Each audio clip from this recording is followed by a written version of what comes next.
Do you need to have a difficult conversation and you've been putting it off? Howdy, my name is Izzy Aldridge. I use a simple technique to build that backbone in order for me to have the strength I need to have a difficult conversation.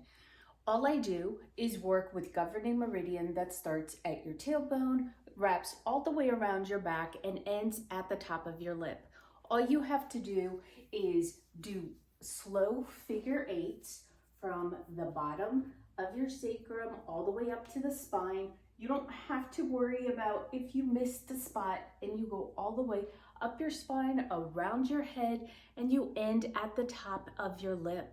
I do that a few times. Sometimes I just even rub my hand from the bottom all the way up to my top lip and I lock it in. Other times I envision a zipper back there and I do it on the body and off the body, little figure eights. You can even have somebody do this for you.